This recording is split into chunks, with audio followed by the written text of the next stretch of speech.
Assalamualaikum warahmatullahi wabarakatuh. Abu Bakar Siddiq radhiyallahu an adalah salah seorang yang pertama baiat menerima kebenaran Islam, kemudian menjadi seorang sahabat dekat dan kepercayaan Rasulullah sallallahu alaihi wasallam. Pendamping Rasulullah sallallahu alaihi wasallam ketika hijrah ke Madinah, sahabat yang paling banyak berkorban dan sepenuhnya menaati perintah Rasulullah sallallahu alaihi wasallam. Beliau mendapat karunia untuk menjadi ayah mertua Rasulullah sallallahu alaihi wasallam, di mana putri beliau, Siti Aisyah radhiyallahu anha, dinikahi oleh Rasulullah sallallahu alaihi wasallam. Kemudian sepeninggal Rasulullah sallallahu alaihi wasallam, beliau radhiyallahu an terpilih sebagai khalifah yang pertama dalam Islam. Seperti apa dan bagaimana kehidupan Hadrat Abu Bakar radhiyallahu an, berikut ini kisahnya. Sebelum dimulai, silahkan dukung kami dengan subscribe, like, dan komen agar kami bisa terus membangun channel ini. Terima kasih. Abu Bakar waktu lahir diberi nama Abdul Ka'bah, yang artinya hamba Ka'bah. Beliau juga dipanggil Atik karena ketampanannya. Kemudian namanya diubah oleh Rasulullah SAW menjadi Abdullah, hamba Allah, sehingga nama lengkapnya menjadi Abdullah bin Utsman bin Amir bin Amru bin Ka'ab bin Sa'ad bin Taim bin Murrah bin Ka'ab bin Luay bin Ghalib bin Quraisy.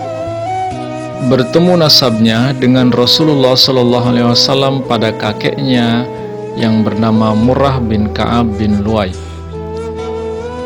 Dari sejak kanak-kanak, Abu Bakar sering sekali bermain dengan unta dan kambing, dan kecintaannya terhadap unta inilah yang memberinya nama Abu Bakar, yang berarti bapaknya unta.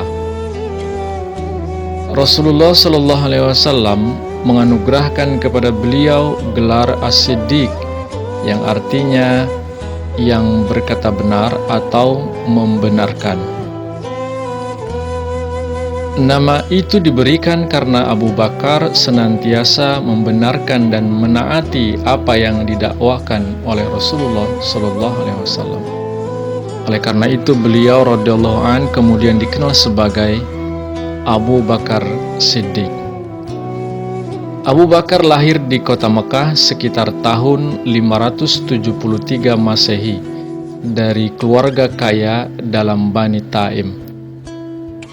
Ayahanda beliau bernama Utsman, biasa dipanggil Abu Quhafah, dan ibundanya bernama Salma binti Sahar, yang dikenal sebagai Ummul Khair.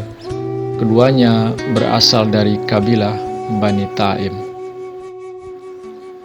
Abu Bakar radhiyallahu an menghabiskan masa kecilnya seperti anak-anak Arab pada umumnya di masa itu, senang bermain-main. Beliau menghabiskan masa kanak-kanaknya seperti anak-anak Arab lainnya pada saat itu, di antara orang-orang Badui yang menyebut diri mereka ahli bir, orang-orang unta, dan mengembangkan kesukaannya pada unta. Seperti anak-anak lain dari keluarga pedagang Mekah yang kaya, Abu Bakar adalah seorang terpelajar. Beliau bisa membaca dan menulis. Beliau juga menyukai syair.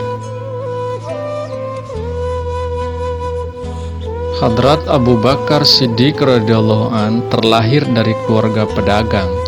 Ayah beliau, Abu Quhafah, adalah seorang saudagar pakaian yang kaya dan terpandang di Mekah.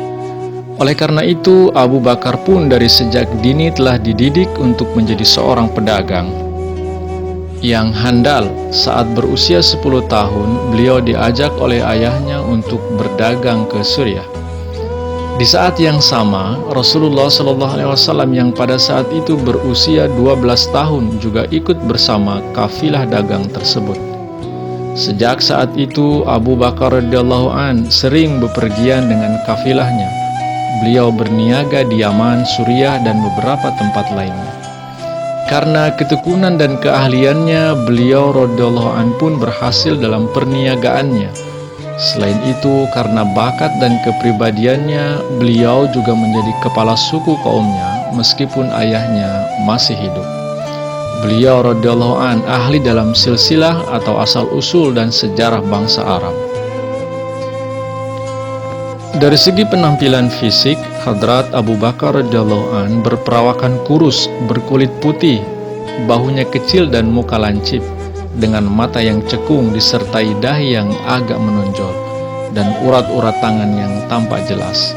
Begitulah dilukiskan oleh putri beliau, Aisyah radhiyallahu anha. Pada suatu hari, setelah kembali dari perjalanan niaga dari Yaman, Hadrat Abu Bakar radhiyallahu an diberitahu oleh teman-temannya bahwa ketika beliau tidak berada di Mekah, Rasulullah SAW telah menyatakan dirinya sebagai seorang utusan Allah. Mendengar hal itu, beliau segera menjumpai Rasulullah SAW. Tanpa ragu dan bertanya macam-macam, beliau radhiyallahu an pun segera baiat, beriman kepada Rasulullah SAW dan menerima kebenaran Islam.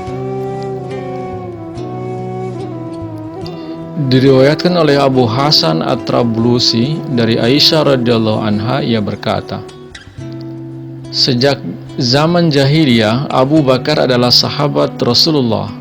Pada suatu hari, beliau hendak menemui Rasulullah.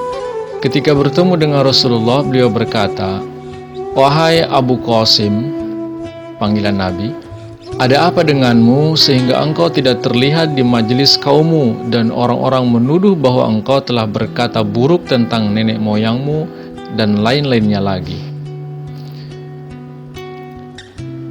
Rasulullah SAW bersabda, "Sesungguhnya aku adalah utusan Allah dan aku mengajak kamu kepada Allah." Setelah selesai Rasulullah SAW berbicara, Abu Bakar langsung masuk Islam. Melihat keislamannya itu, beliau bergembira sekali. Tidak ada seorang pun yang ada di antara kedua gunung di Mekah yang merasa gembira melebihi kegembiraan dia. Rasulullah SAW pun bersabda tentang segera baiatnya Abu Bakar radhiyallahu an. "Tak seorang pun yang pernah kuajak memeluk Islam yang tidak tersendat-sendat dengan begitu berhati-hati dan ragu, kecuali Abu Bakar bin Abi Quhafah. Ia tidak menunggu-nunggu dan tidak ragu ketika kusampaikan kepadanya."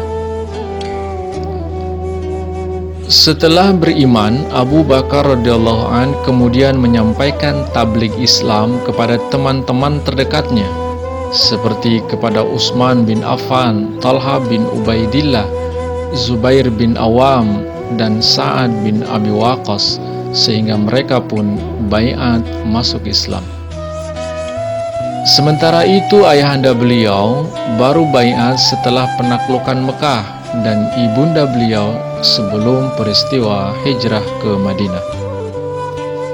Adapun istri pertama beliau yang bernama Qutailah binti Abdul Uzza diceraikannya dengan baik-baik karena tidak mau beriman. Sedangkan istrinya yang lain yang bernama Ummi Ruman mau beriman. Dan putra-putri beliau radhiyallahu an adalah Abdullah, Abdurrahman, Muhammad, Asma, Aisyah, Ummul Mukminin sebagai istri Rasulullah SAW, dan Ummu Kulsum. Pada akhirnya semuanya beriman. Simak kelanjutan kisah biografi Abu Bakar Siddiq ini di video-video berikutnya. Terima kasih. Assalamualaikum warahmatullahi wabarakatuh.